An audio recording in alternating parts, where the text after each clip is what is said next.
Hello student, आज बात करेंगे हम गेहूं की खेती के बारे में। गेहूं की खेती के बारे में क्या होता है वीट, इसके बारे में डिस्कस करेंगे क्या होता है। देखते हैं इसका वानस्पतिक नाम क्या होता है। टिटकम एस्टिवम। टिटकम एस्टिवम ये इसका वानस्पतिक नाम है। फैमिली कौन सी है? कुल। कुल कौन सा है? ग्रैमनी कुल का है।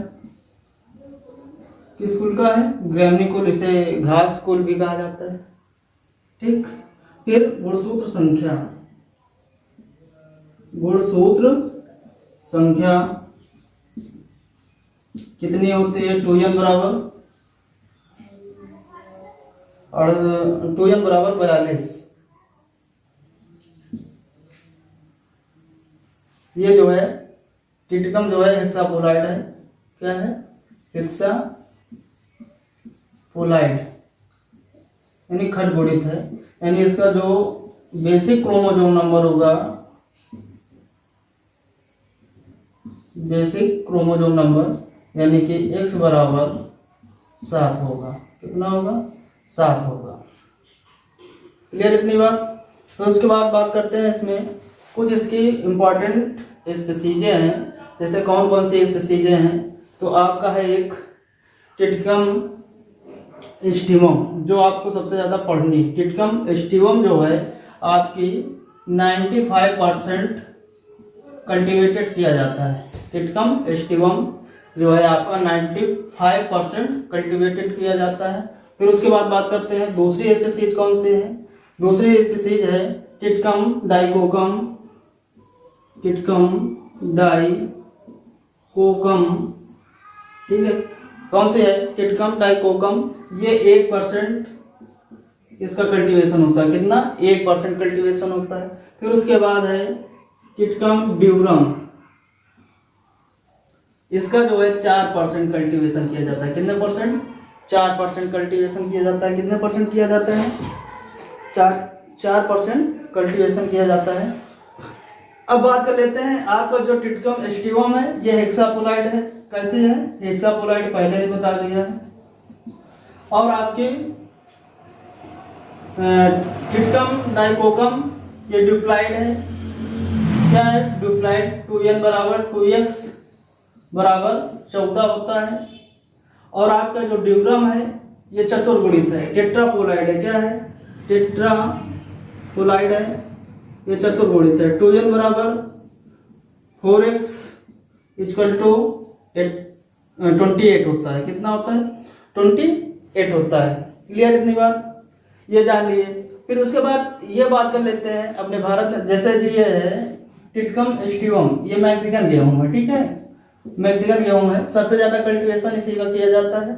और कहाँ कहाँ पर इसका कल्टीवेशन होता है बात कर लेते हैं। टिटकम एस्टिवम के सबसे ज़्यादा यही कल्टीवेशन किया जाता है। इसी प्रजाति का सबसे ज़्यादा कल्टीवेशन किया जाता है। कहाँ कहाँ किया जाता है? जैसे आपका हो गया उत्तर प्रदेश, मध्य प्रदेश, राजस्थान, हरियाणा, पंजाब, पश्चिम बंगाल, असम, जम्मू कश्मीर, महाराष्ट्र, यूटीसी। यानी सबसे ज्यादा जो कल्टीवेटेड किया जाता है टिटकम एस्टिवम किया जाता है। इनका जो क्षेत्रफल है, यानी मतलब कहाँ कहाँ उगाया जाता है, तो उत्तर प्रदेश हो गया, मध्य प्रदेश हो गया, राजस्थान हो गया, हरियाणा हो गया, पंजाब हो गया, पश्चिम बंगाल, असम, जम्मू कश्मीर, महाराष्ट्र। यानी भारत के अधिकतर क्षेत्रों में जो है, अधिकतर राज्यों में जो है टिटकम एस्टिवम की कल्टीवेशन किया जाता है। 95% कल्टीवेशन इसका किया जाता है। ये हेक्सापोलाइड है, खटगुणित है। ठीक है, इसका क्रोमोसोम नंबर 2n बराबर 42 और बेसिक क्रोमोसोम नंबर 7 होता है। ग्रैमनी कुल से है। फिर उसके बाद आपका टिटकम ड्यूरम जो 4% कल्टीवेशन किया जाता है। ठीक है ना, जो कि टेट्रापोलाइड है, चतुर्गुणित है। इसका क्रोमोसोम नंबर 2n बराबर 4x बराबर कितना होता है, 28 होता है। बात कर लेते हैं इसकी टिटकम ड्यूरम की। तो ये जो है इसे मैक्रोनी गेहूँ, इसे जो है टिटकम ड्यूरम को मैक्रोनी सीड बनाई जाती है। किससे, टिटकम ड्यूरम से मैक्रोनी बनाई जाती है, सेवाइयाँ बनाई जाती हैं, सेवाइयाँ।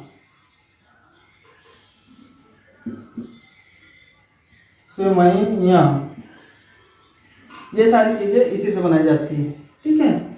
और रहा बात ये टिटकम ड्यूरम जो है कहाँ कहाँ इसका कल्टीवेशन होता है, तो आपका जो साउथ में कर्नाटक हो गया, तमिलनाडु हो गया और महाराष्ट्र हो गया। इन क्षेत्रों में अधिकतर इसका कल्टीवेशन किया जाता है। किसका, टिटकम ड्यूरम का जो है कल्टीवेशन किन क्षेत्रों में अधिकतर किया जाता है, ये किया जाता है कर्नाटका, तमिलनाडु, महाराष्ट्र। फिर उसके बाद बचता है आपका टिटकम डाइकोकम।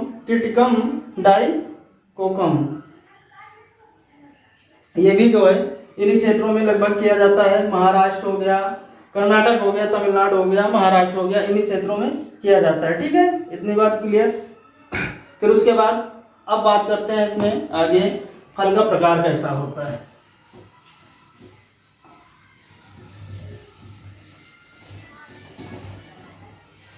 इनके फल का जो प्रकार होता है, फल का प्रकार कैसा होता है। तो जो गेहूं है इसका जो फल का प्रकार है कैरियोप्सिस टाइप का होता है। किस टाइप का होता है, कैरियोप्सिस टाइप का होता है। कैरियोप्सिस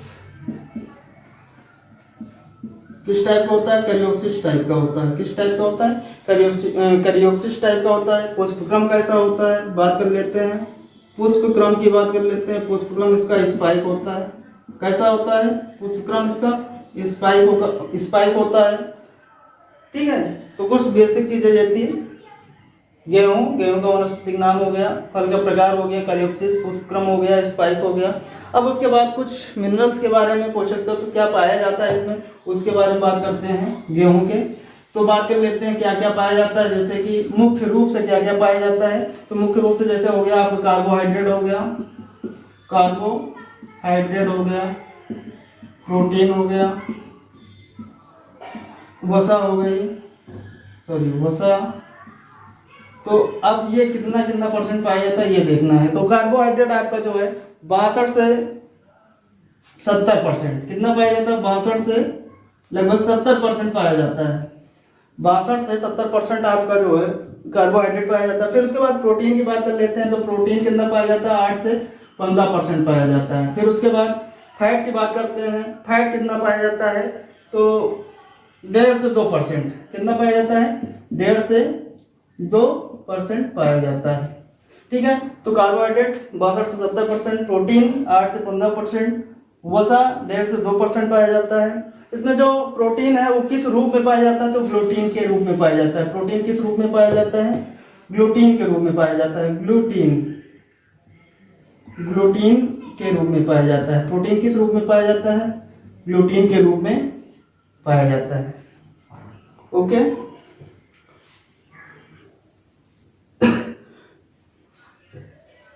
फिर उसके बाद इसमें बात करते हैं प्रोडक्शन की बात करते हैं। प्रोडक्शन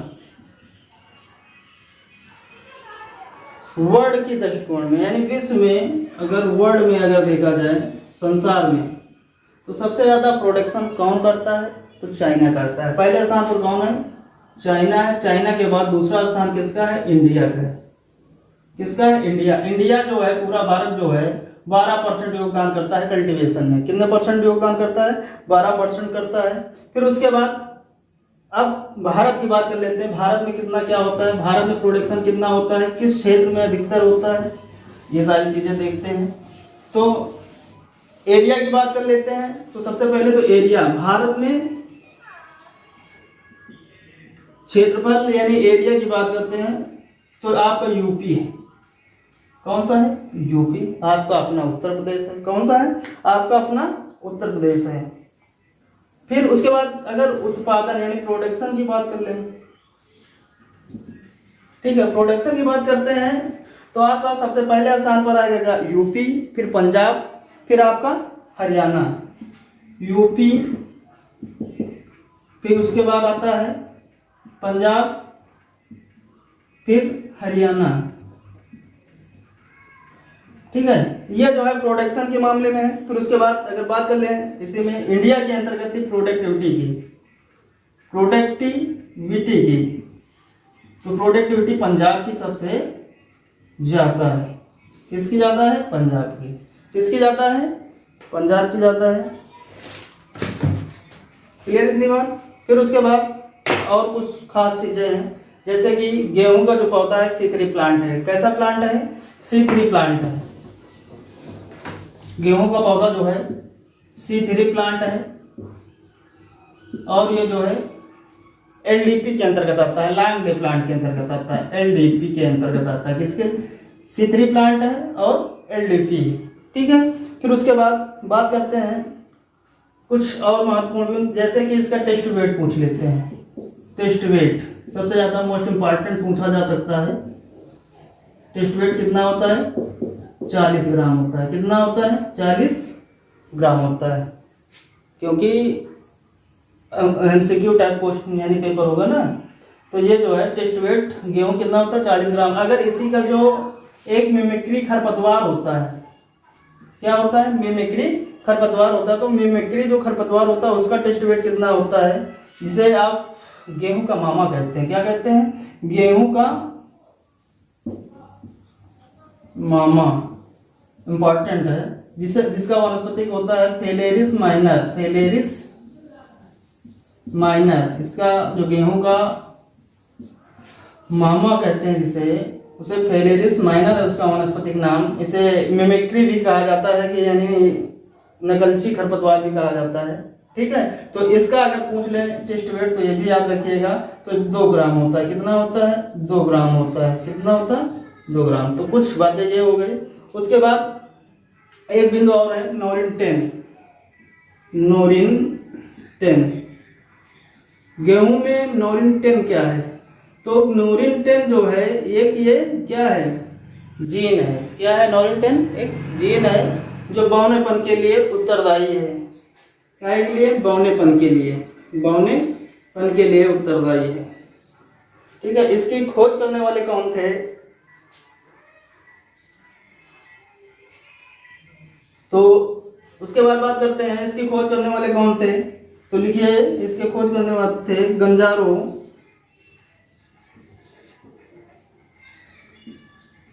इनोजुआका।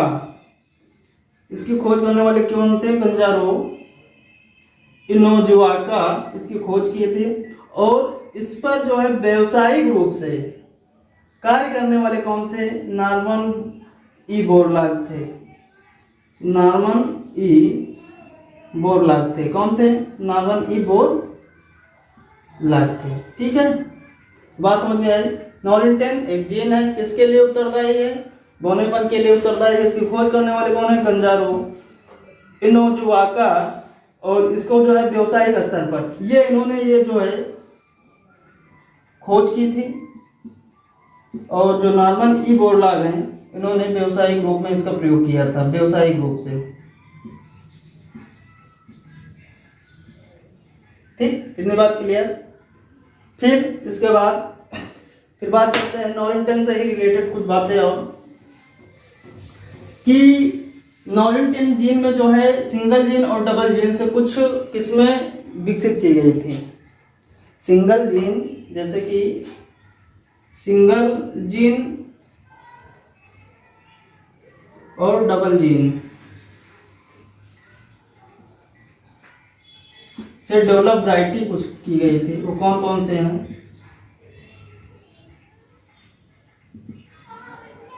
ठीक है, तो सिंगल जीन से जो वैरायटियां डेवलप की गई थी, सर्वप्रथम सबसे पहले सिंगल जीन से विकसित की जाने वाली लर्मा रोजा है। कौन सी है? लर्मा रोजा। कौन सी किस्म है? नोरिन 10 से, यानी सिंगल जीन के द्वारा तैयार की गई वैरायटी कौन सी है? लर्मा रोजा हो गई, सुजात हो गई और सोनालिका हो गई। 3 वैरायटियां हैं। सुजात हो गई, और सोनालिका हो गई। सोनालिका, ये 3 किस्में थी। और डबल जीन से कौन कौन सी थी? सबसे पहली किस्म थी डबल की सुनहरा 64, सुनहरा 64। और इसके अलावा एक और थी कल्याण सोना, कल्याण सोना। ठीक है, ये आपकी डबल से थी, डबल जीन वैरायटी थी। और एक ट्रिपल जीन भी थी। कौन कौन सी थी ट्रिपल जीन? ट्रिपल जीन में आपकी हीरा मोती बादशाह। कौन कौन सी थी ट्रिपल जो जीन वैरायटी थी? हीरा मोती बादशाह 3 थी, उनको भी लिख लीजिए ट्रिपल। इनमें ट्रिपल जीन का प्रयोग किया गया है। हीरा मोती बादशाह, ये वैरायटी आती है। तो कुछ महत्वपूर्ण तत्व थे जो हमने बात कर ली है। थोड़ी सी बात और कर लेते हैं। इसमें जो गेहूं होता है, गेहूं में भूसा पाया जाता है और दाना पाया जाता है। भूसा और दाने का अनुपात क्या होता है? बीज व भूसे का अनुपात क्या होता है? बीज व भूसे का जो अनुपात होता है, बीज व भूसे का अनुपात कितना होता है? किसी को पता है? 1:1.5 ये होता है। और जो डॉर्फ वैरायटियाँ होती हैं उसमें 1:1.25 होता है। ठीक है, बीज व भूसे का अनुपात कितना होता है? 1:1.5 होता है। ठीक है, ये सारी चीज़ें हो गई, कुछ इंपॉर्टेंट फैक्ट हो गए। और नॉलेज टेंजीन हो गया, किसने खोजा था और किसने व्यवसायिक स्तर पर यूज किया। ठीक है, कब यूज किया गया? 1960 में यूज किया गया, ये भी याद रखिएगा। अब उसके बाद इसके बारे में चलते हैं, क्लाइमेट के बारे में जानेंगे। कैसी क्लाइमेट में इसका कल्टीवेशन किया जाता है? लगभग सब लोग जानते हैं। किस सीजन की फसल है? तो ये जो है रबी सीजन की फसल है। किस सीजन की फसल है? रबी सीजन की फसल है। और रबी की फसल में हम इसका अध्ययन करते हैं। रबी की जब फसल बढ़ाई जाती है तब गेहूं के बारे में हम अध्ययन करते हैं। तो क्लाइमेट कैसी होनी चाहिए देखते हैं।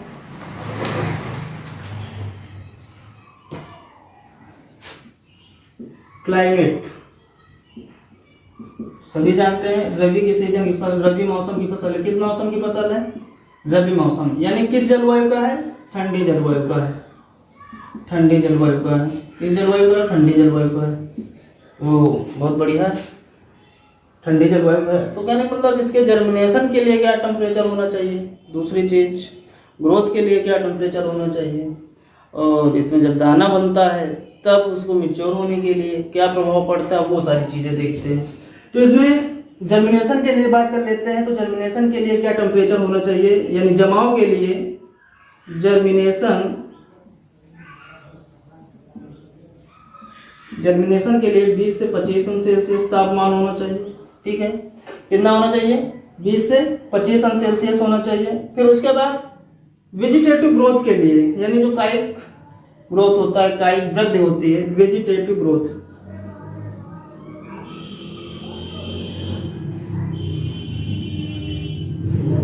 वेजिटेटिव ग्रोथ के लिए जो टेम्परेचर होना चाहिए कितना होना चाहिए? 16 से 20 अंश सेल्सियस तापमान होना चाहिए।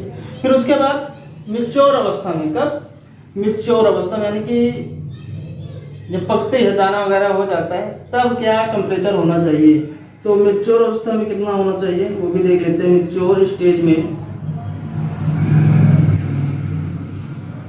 14 से 16 के बीच में होना चाहिए। 14 से 16 अंश सेल्सियस तापमान के अंतर्गत होना चाहिए। अगर मैच्योर स्टेज के समय जब यानी कि परिपक्वता की अवस्था आती है, उतनी समय अगर जब दाना यानी कि मैच्योर हो रहा हो, अगर उतनी समय अगर टेम्परेचर जो है 25 के ऊपर जाता है, 25 अंश सेल्सियस तापमान के ऊपर जब चला जाता है, तो क्या होता है? दाने की जो वेट होता है, वजन में गिरावट आ जाती है। क्या होता है? दाने के वजन में गिरावट आ जाती है।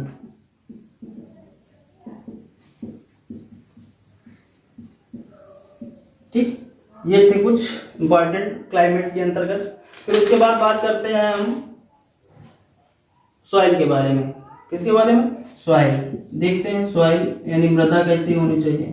सबको पता है गेहूं जो है लगभग हर प्रकार की मृदा में उगाया जा सकता है, लेकिन एक अच्छा बेहतर प्रोडक्शन, अच्छी यानी कि उत्पादन के लिए, उपज के लिए कैसी मिट्टी होनी चाहिए?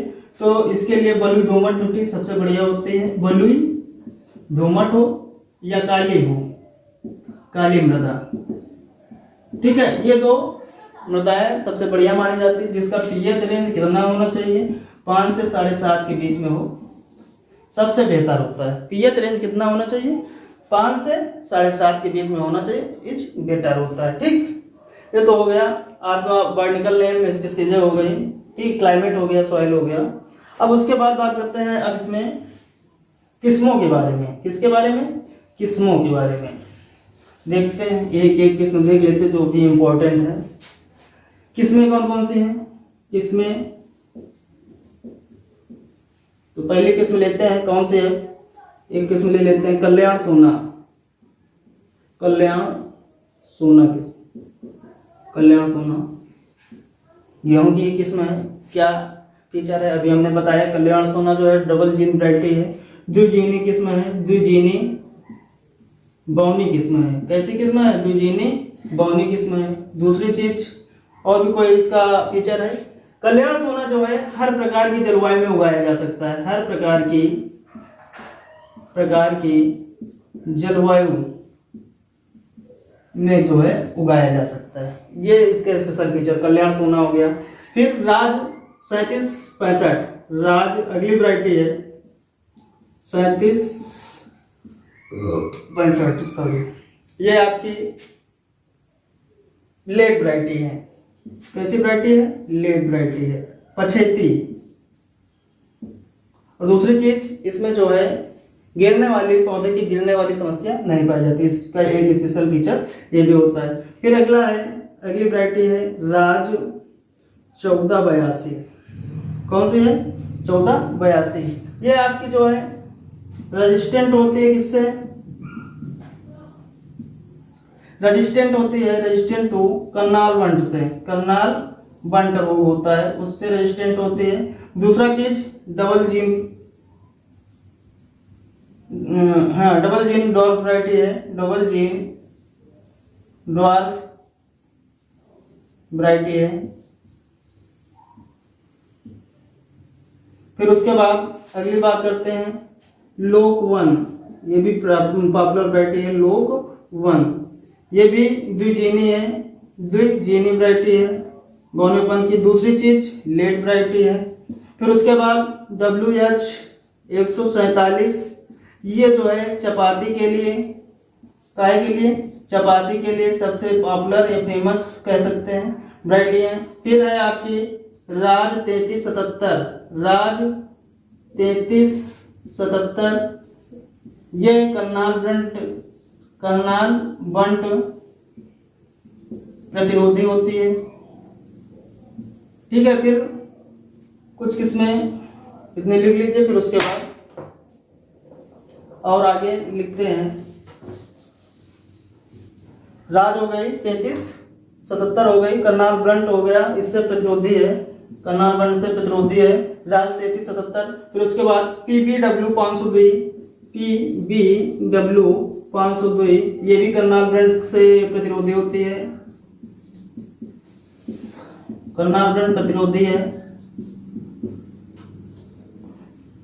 फिर उसके बाद बात करते हैं HD,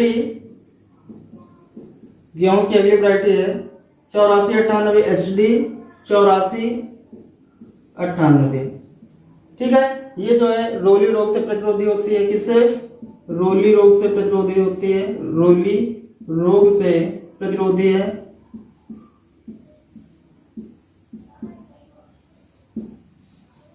फिर उसके बाद आपका HD 2009, जिसे आप अर्जुन के नाम से भी जानते हैं। किस नाम से? अर्जुन के नाम से जाना जाता है।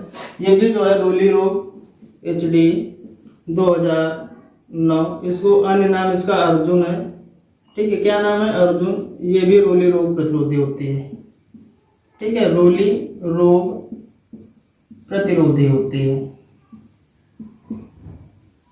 ठीक, फिर उसके बाद कुछ ऐसी वैरायटियां देख लेते हैं जो लवणीय एवं क्षारीय मृदाओं में उगाई जाती हैं।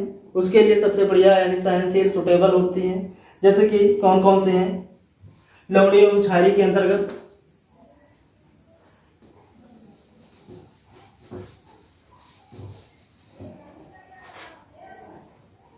लवणीय एवं क्षारीय भूमि के लिए। ठीक है, लवणीय एवं क्षारीय भूमि के लिए कौन कौन सी वैरायटी है, तो देखिए राज 3077 हो गई, राज 3077 हो गई। लवणीय एवं क्षारीय भूमि के लिए है राज 3077 हो गई। सोनालिका हो गई, सोनालिका। फिर उसके बाद आपकी HD 2380 हो गई, HD 2380 हो गई। HD 2281 हो गई, HD 2281 हो गई। ये कुछ वैरायटियां हैं जो पॉपुलर हैं, जो कि लवणीय एवं क्षारीय के लिए हैं। जैसे राज 3077 हो गई, सोनालिका हो गई, HD 2380 हो गई, HD 2281 हो गई। फिर उसके बाद कुछ वैरायटियों के बारे में जान लेते हैं, और जो कि असिंचित क्षेत्रों के लिए, जहां पर पानी की सुविधा ज्यादा मात्रा में नहीं होती है, ठीक है, वहां पर कौन सी किस्में हमें उगानी चाहिए असिंचित क्षेत्र के लिए। किन क्षेत्रों के लिए, असिंचित क्षेत्रों के लिए, असिंचित क्षेत्रों के लिए।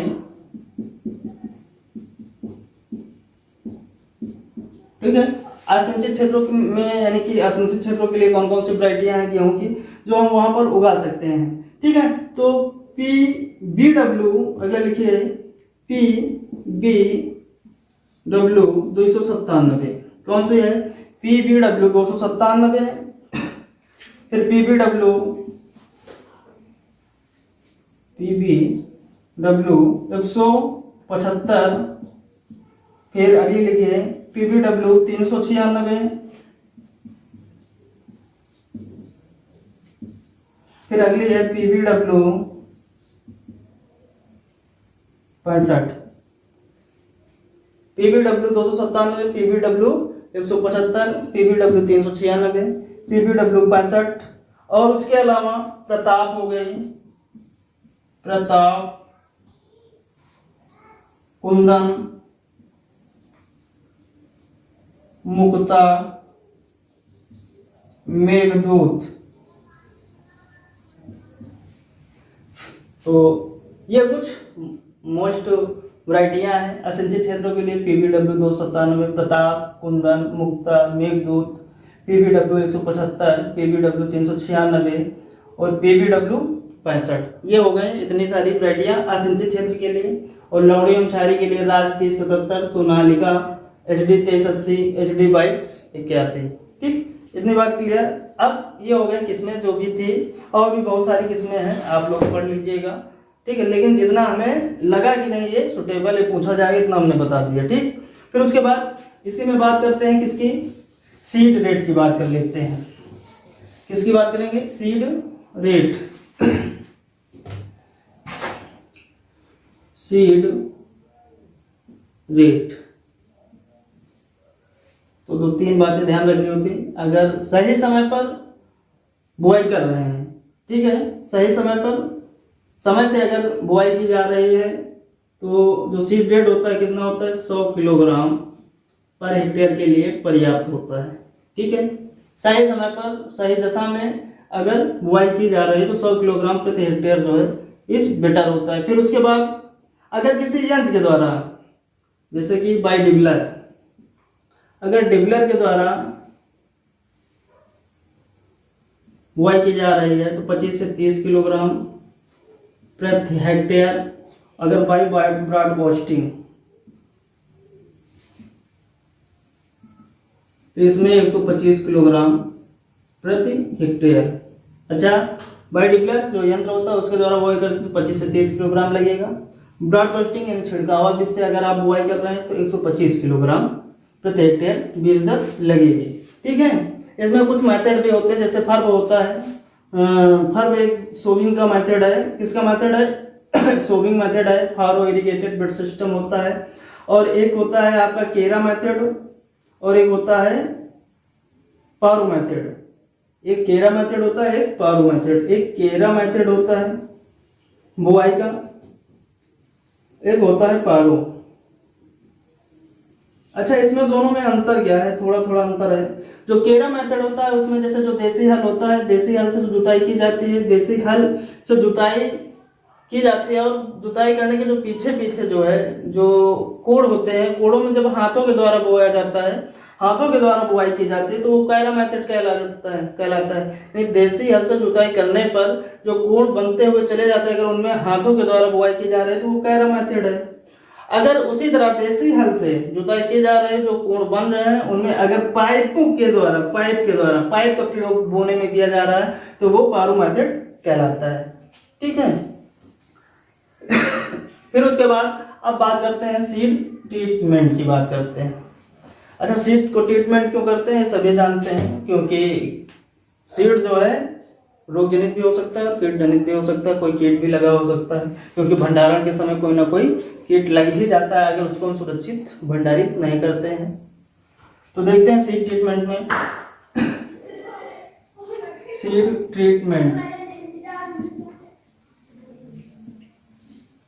सीड ट्रीटमेंट में देखिए, अगर कवक जनित रोग है, कैसा है? कवक जनित रोग है,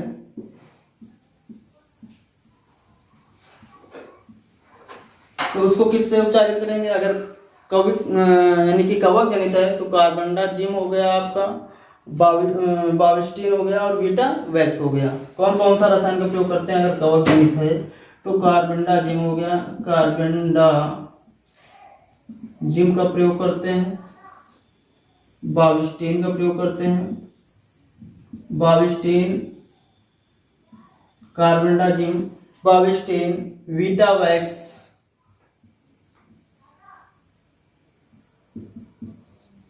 इनका जो है 2 से 3 ग्राम प्रति केजी,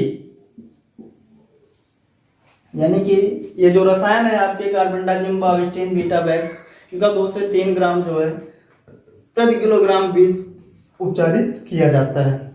अगर सीड कीट जनित है, जैसे दीमक होता नहीं है, कीट जनित, तो उसको किससे उपचारित करेंगे? तो क्लोरीपाइरीफास से करेंगे। किससे करेंगे? क्लोरीपाइरीफास से।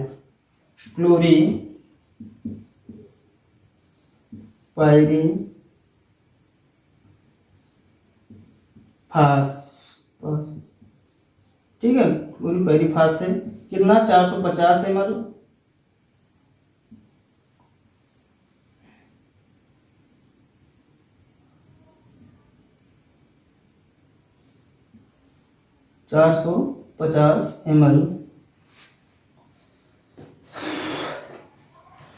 प्रति 100 किलोग्राम बीज के लिए होगा। 450 ml प्रति 100 किलोग्राम। तो जान लिया, कवक जनित है कार्बेंडाजिम, बाविस्टिन, बीटा वैक्स। अगर कीट जनित है तो क्लोरीपाइरीफास 450 ml प्रति 100 किलोग्राम बीज के लिए प्रयोग किया जाता है। ठीक है। फिर उसके बाद बात कर लेते हैं इसमें बुआई का समय। क्या बात करते हैं? बुआई समय। तो रबी सीजन की फसल है तो कब इसकी बुआई की जाएगी, किस महीने में करेंगे बुआई? सोविंग टाइम क्या होगा इसका, तो देख लेते हैं। सोविंग टाइम क्या होगा? तो नवंबर का महीना होगा। कौन सा महीना होगा? नवंबर का महीना होगा। समझ रहे हैं ना? नवंबर का महीना होगा। नवंबर के प्रथम सप्ताह से लेकर अंतिम सप्ताह तक बुआई की जाती है। प्रथम सप्ताह से अंतिम सप्ताह तक बुआई की जाती है।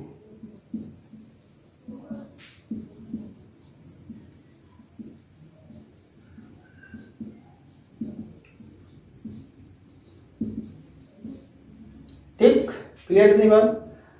अब बुआई हो गई, सीड ट्रीटमेंट हो गया। अब जो है बारी आती है फर्टिलाइजर की। ठीक है, तो FYM कितना देना चाहिए और NPK कितना देना चाहिए देखते हैं। FYM तो FYM बताए ही हैं, लगभग 10 से 15 टन प्रति हेक्टेयर।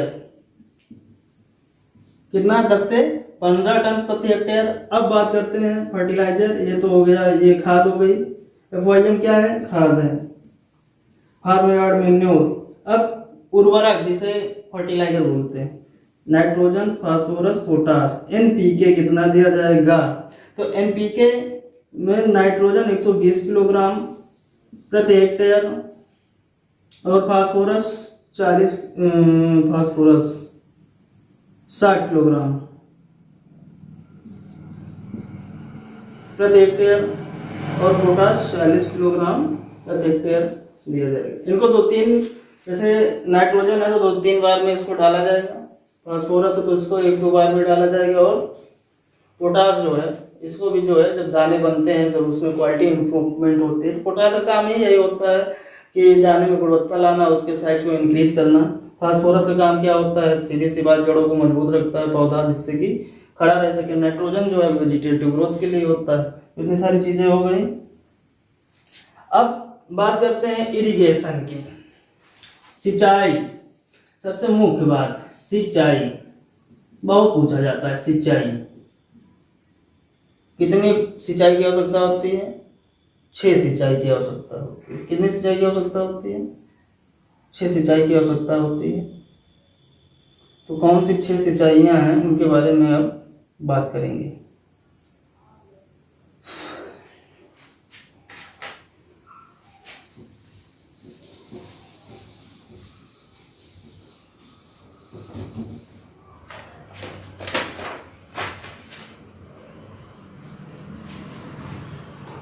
तो देखते हैं पहली सिंचाई जो फर्स्ट इरिगेशन होता है।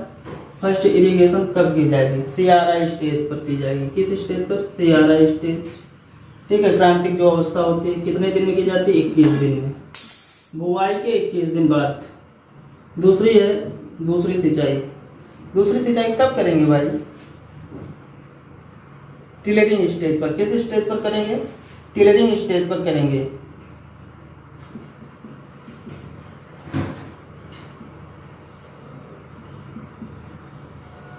कितने दिनों में की जाती है दूसरी सिंचाई? बुआई के कितने दिन बाद? तो 45 से 50 दिन। 45 से 50 दिन। तो तीसरी सिंचाई देखते हैं,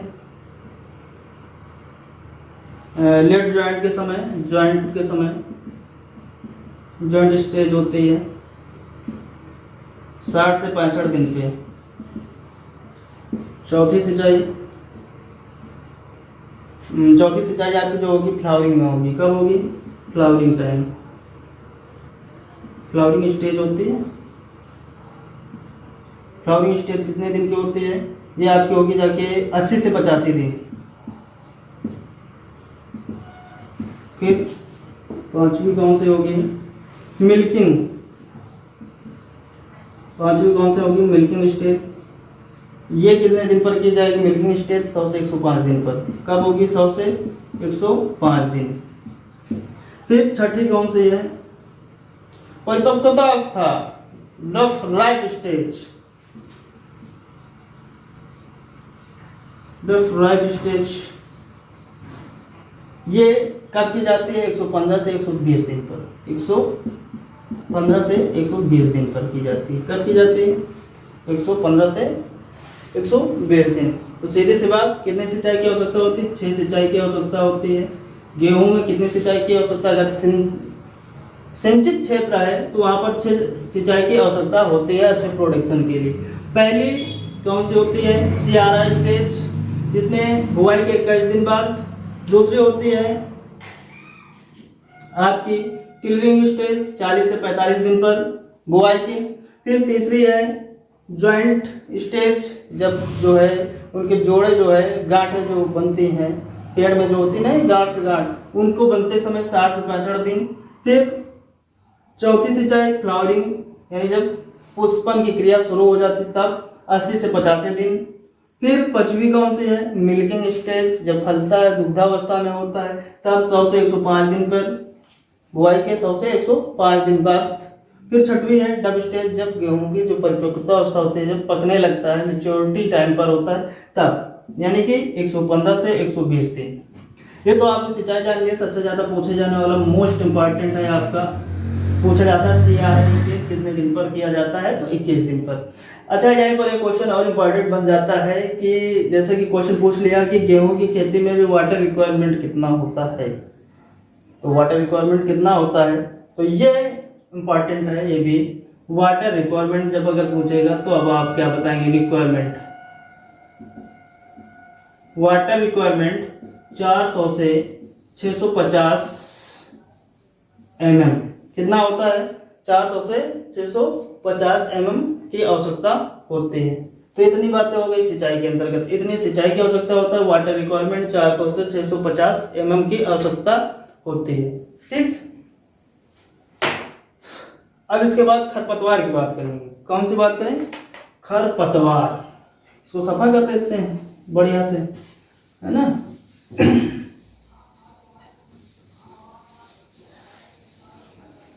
तो बात करते हैं किसकी? खरपतवार की। वीड। तो सबसे पहली बात तो यही है कि प्रथम कर्षण क्रियाएं निराई गुड़ाई के द्वारा अगर हट जाए तो बहुत बेहतर है। और कौन कौन से खरपतवार आते हैं इसमें ये भी जानना है। ठीक है, तो सबसे पहले तो गुल्ली डंडा। कौन सा खरपतवार है? गुल्ली डंडा। इसको गुल्ली डंडा किसे बोलते हैं? गुल्ली डंडा के नाम से भी जानते हैं। गेहूं का मामा भी कहते हैं। ठीक है, जिसका वानस्पतिक नाम अभी हम पहले बता चुके हैं, फेलेरिस माइनर। फेलेरिस माइनर होता है। क्या होता है? फेलेरिस माइनर होता है। फेलेरिस माइनर होता है। ठीक, इसे नकलची खरपतवार भी कहा जाता है। गेहूं का नकलची खरपतवार, क्योंकि इसका जो पौधा होता है गेहूं के पौधे के समान ही होता है, उसी तरह का दिखाई देता है। इसके जो देखने वाले जो लक्षण होते हैं सेम उसी प्रकार के होते हैं। तो इसमें बात, अच्छा हाँ, इसमें जो रबी के सीजन की जो फसल है जैसे गेहूं है, इसमें दो प्रकार, एक बीजपत्री भी खरपतवार होता है और द्विबीजपत्री होता है। एक बीजपत्री आप सभी जानते हैं जिनकी पत्तियां जो है समानांतर होती है, उनकी जो सिराएं होती है, जैसे ये पत्ती है, इनमें जो सिराएं होती हैं एक दूसरे के समानांतर होते हैं, वो सब एक बीजपत्री खरपतवार होंगी। और जिनकी जो पत्तियां होंगी चौड़ी होती हैं, ठीक है, और निटिंग जैसी उसमें जो है अवस्था पाई जाती है, द्विबीजपत्री होते हैं। ठीक है, तो गेहूं का मामा तो इसका मुख्य खरपतवार है ही, उसके अलावा भी इसमें जो है खरपतवार होते हैं, जैसे कि आपका हो गया जंगली जैव हो गया। इसका वानस्पतिक नाम एविना पटुआ है। क्या है? एविना पटुआ है। दूसरा हो गया आपका बथुआ, चिनोपोडियम एल्बम हो गया, ये द्विबीजपत्री है। और आपका जो जंगली जई है एक बीजपत्री है। गेहूं का मामा ये भी आपका एक बीजपत्री है। जैसे ये है, ये आपका एक बीजपत्री है, एक बीजपत्री है। ठीक है, फिर उसके बाद जंगली जई है, एविना पटुआ। ठीक है, कौन सा? एविना पटुआ। इसका जो वानस्पतिक नाम एविना लिखे देता हूँ, पटुआ। ये भी आपका जो है एक बीजपत्री है। ठीक है, फिर उसके बाद बथुआ हो गया आपका।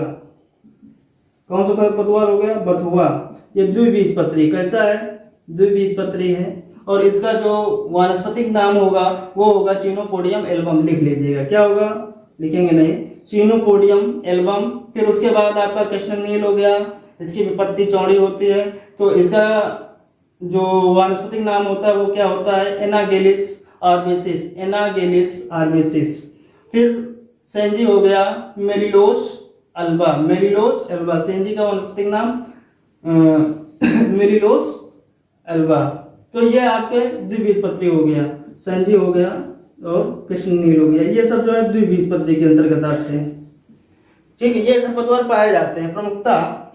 उसके बाद बात कर लेते हैं, अब खरपतवार तो है, प्रथम कर्षण क्रियाएं की गई लेकिन उनसे कंट्रोल नहीं हुआ, तो फिर क्या करेंगे? रसायन का प्रयोग करते हैं। क्या करते हैं? रसायन का। तो स्वाभाविक सी बात है, एक बीजपत्री द्विबीजपत्री यानी चौड़ी पत्ती वाले भी खरपतवार है और सकरी पत्ती वाले भी खरपतवार है। तो जो चौड़ी पत्ती वाले खरपतवार हैं, चौड़ी पत्ती वाले, उनमें जो है कंट्रोल करने के लिए क्या प्रयोग करेंगे? 2,4-D इथरेल का प्रयोग करते हैं। 2,4-D इथरेल का प्रयोग करते हैं, इथरेल। ठीक है, और जो सकरी पत्ती वाले हैं, सकरी पत्ती वाले कहने मतलब जो एक बीजपत्री होंगे वो सकरी पत्ती वाले होंगे। इनके लिए क्या प्रयोग करते हैं, तो सक्रिय पत्ती वाले होंगे। इनके लिए जैसे सल्फोसल्फ्यूरान हो गया, आइसोप्रोटान हो गया, इन सब का प्रयोग किया जाता है। सल्फ्यूरान, आइसोप्रोटान, इन सब का प्रयोग किया जाता है। तो इनके जैसे कि सल्फोसल्फ्यूरान हो गया और आइसोप्रोटान हो गया, तो आइसोप्रोटान 750 ग्राम प्रति हेक्टेयर की दर से प्रयोग करते हैं और आइसोप्रोटान 20 ग्राम प्रति हेक्टेयर के रूप से प्रयोग करते हैं। तो आपका ये हो गया वीट कंट्रोल।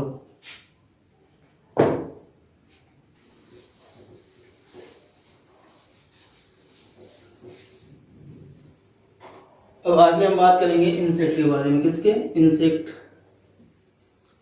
इसमें कुछ सैन्य कीट होते हैं, कुछ भंडारण कीट होते हैं। कुछ सैन्य कीट होते हैं, कुछ भंडारण कीट होते हैं। कुछ सैन्य कीट के अंतर्गत जो है गेहूं का जो सैन्य कीट होता है, जैसे दीमक होता है। कौन सा होता है? दीमक। कौन सा होता है? दीमक।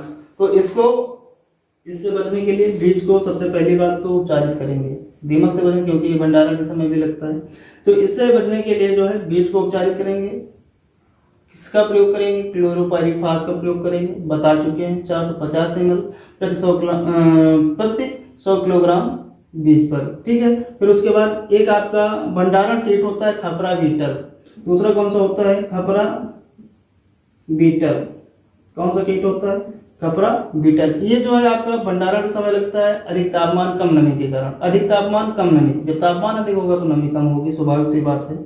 तो उसके कारण होता है, ठीक है, खपरा बीटल। इसका जो छोटी इल्ली और इसमें जो खपरा बीटल, तो ये भी एक कीट है। इसके लिए भी किस रसायन का प्रयोग करेंगे? एक तो सबसे जो जैविक है, तापमान अधिक ना हो, नमी कम होने ना पाए, एक तो ये हो गया। और आप इंसेक्टिसाइड का प्रयोग कर सकते हैं। दूसरा चीज आपका होता है, एक छोटी इल्ली इसमें लगती है, ठीक है, और आटे की इल्ली। तो उसके लिए क्या करते हैं? सल्फास की गोली का प्रयोग किया जाता है। किसकी? सल्फास की गोली। 2 से 3 गोली जो है प्रति 3 टन के अनाज में रखी जाती है। तो पहला रोग देख लेते हैं, रस्ट हो गया। कौन सा? रस्ट। ये रोग के अंतर्गत पढ़ेंगे हम। कौन सा? रस्ट। रस्ट में क्या होता है? पत्तियां भूरी हो जाती है। कैसी हो जाती है? ब्राउन लीफ स्पॉट होता है, येलो लीफ स्पॉट होता है और ब्लैक रस्ट भी होता है। ये 3 प्रकार के रस्ट होते हैं, ब्राउन, येलो, ब्लैक। कितने प्रकार के होते हैं? ब्राउन, येलो और ब्लैक। ये 3 प्रकार के रस्ट होते हैं गेहूं में। कितने प्रकार के होते हैं? 3 प्रकार के होते हैं। ठीक है। इनके जो उपचार करने के लिए किसका प्रयोग करते हैं? इसमें उपचार में मिंकोजेब का प्रयोग किया जाता है। किसका प्रयोग किया जाता है? मिंकोजेब का प्रयोग करते हैं 2 किलोग्राम प्रति हेक्टेयर की दर से। 2 किलोग्राम प्रति हेक्टेयर की दर से इसका प्रयोग किया जाता है रस्ट में। ठीक है। फिर उसके बाद या तो सल्फर पाउडर का बुरकाव किया जाता है। ये मिंकोजेब है, मिंकोजेब 2 किलोग्राम प्रति हेक्टेयर के हिसाब से, या तो सल्फर पाउडर का प्रयोग किया जाता है। किसका प्रयोग किया जाता है? सल्फर पाउडर का प्रयोग किया जाता है। 25 किलोग्राम प्रति हेक्टेयर की दर से बुरकाव कर देते हैं। किलोग्राम प्रति हेक्टेयर की दर से क्या करते हैं? बुरकाव करते हैं। ठीक, ये हो गया। फिर उसके बाद अगला रोग कौन सा है? अनावृत कंड रोग। अगला है अनावृत कंड रोग। अगला रोग है अनावृत कंड रोग। ठीक है, जिसे लूज स्मेट के नाम से जाना जाता है। लूज स्मेट यानी इंग्लिश में लूज स्मेट ऑफ व्हीट। क्या होता है इसमें? ये बीजाणु जनित होता है। कैसा होता है? बीजाणु जनित होता है। कैसा रोग है? बीजाणु जनित रोग है। ठीक है। इसके नियंत्रण के लिए वीटावैक्स का प्रयोग करते हैं। किसका प्रयोग किया जाता है? वीटावैक्स या वाविस्टिन का प्रयोग किया जाता है। 2 से 3 ग्राम, 2.5 से 3 लिख लीजिए, 2.5 से 3 ग्राम प्रति केजी सीड के लिए प्रयोग किया जाता है। ठीक है। फफूंदी नाशक या तो प्रयोग किया जाता है। ठीक है। वीटावैक्स या जो वाविस्टिन है ये फंगिसाइड ही है। ठीक है। किसका प्रयोग करेंगे? लिख देते हैं आगे। अनावृत कंड रोग में वाविस्टिन या वीटावैक्स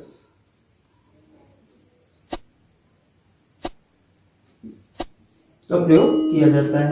फिर उसके बाद अगला रोग कौन सा है, गेहूं में देखते हैं अगला रोग करनाल बंट। करनाल बंट, ठीक है। करनाल बंट को सबसे पहले 1930 में करनाल में देखा गया था। 1930 में कहाँ देखा गया था, करनाल में देखा गया था। कहाँ देखा गया था, करनाल में देखा गया था, ठीक है। किसके द्वारा देखा गया था, मित्रा थे, मित्रा के द्वारा देखा गया था, बीज में देखा गया था, ठीक है।